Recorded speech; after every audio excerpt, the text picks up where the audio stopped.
This is how you enable Hyper-V to your Windows 10 and Windows 11. First, reboot, go to your BIOS settings, find virtualization, enables it, save, then exit. Next, after rebooting the computer, go and find Windows features. Windows features. Here, this one.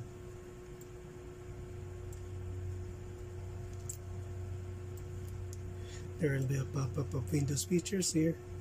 Enable the Hyper-V or check Hyper-V, Hyper-V Manager, and Platform. Make sure that you enable these three. And also the virtual machine. Then press OK. Once you press OK there, it will install and it will restart the computer. After you restart, go search for Hyper-V Manager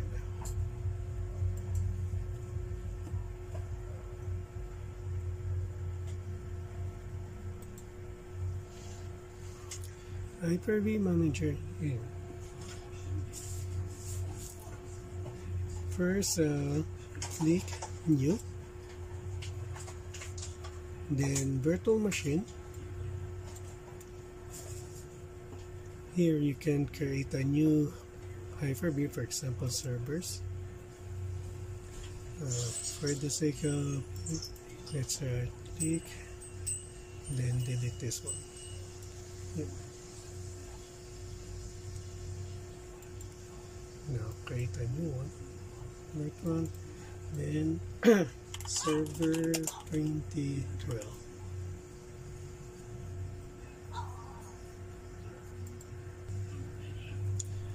You can change location where the virtual machine will be saved here, and press next. Generation 1 and Generation 2. If you're going to install Windows Server 2022 and Windows 11, pick Generation 2. If it's 12 to 16, you can use Generation 1. Next, the memory. Let's first like 2 gig. Yep. Check the dynamic. If you have 8 gig RAM and above, you can pick 2 gig or choose 2 gig. The network, you can use this default switch. Next, the virtual machine here. For the demo, we will just make a 20 gig. Just make it simple, small. 20 gig would be it. Then you can change the location where it will save. The location. Press next, and you can click here to install the operating system. And for the meantime, I will just later finish.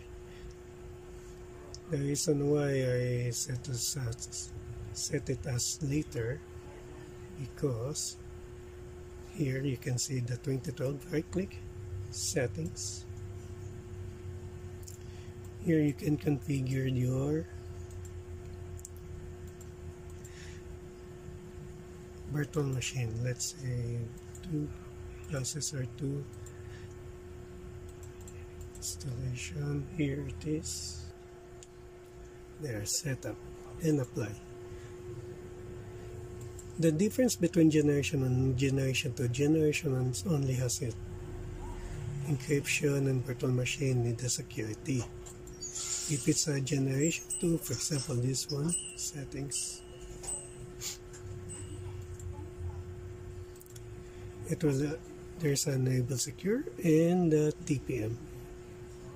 That is why Windows 11 is required to use a Generation 2, so you can enable this one. Okay, right click, then connect,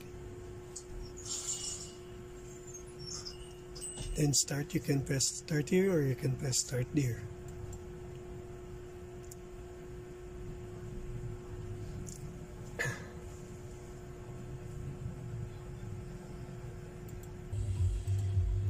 Now here, I suggest you click this one, then right click, pick checkpoint. It will create a checkpoint.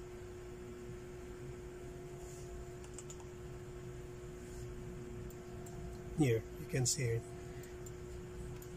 Right click, rename, and type installation. There.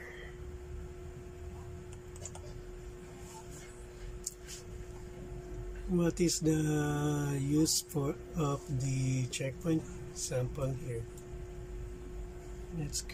Let's install something.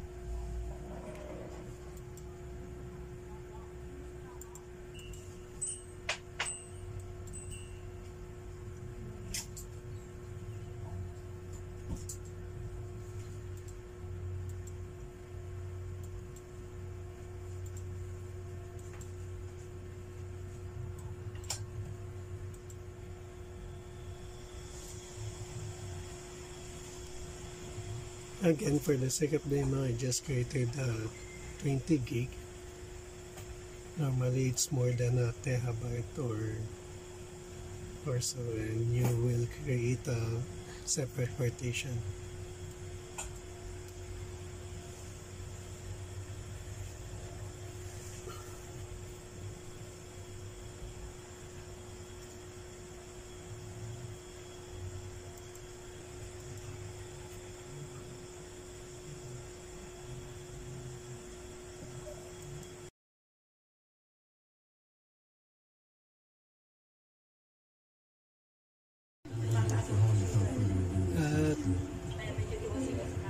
And here it is. And we'll install Windows Server 2020.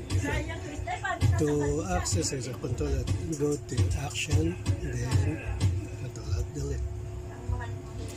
Here you can do this. Change as a.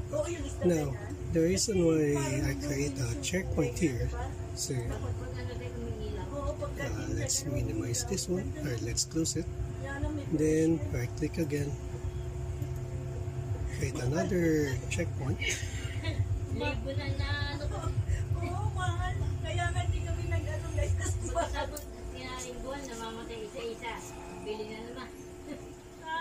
Here.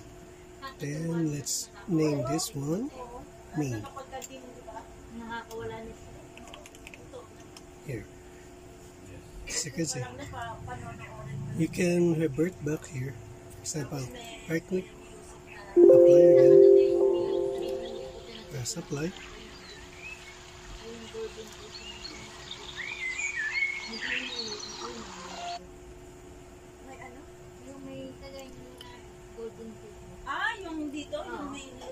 And you can see now, enter back here.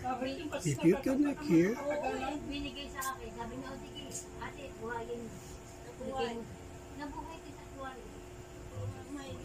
and press start.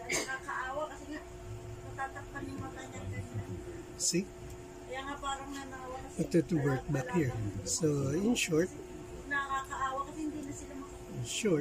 you can practice it every time you want to configure the Windows Server, and once you finish, you can revert it back again. If you want to practice the installation, you can revert back here again. And you can close it like I did also. Here. You can close it as long as it is running, it will not close here. Another function is this one, save state. If you click there, it will not turn off. It will create a save state file. So it will no longer need to turn off or turn on the computer or the server. It will revert back the last save instance that you created.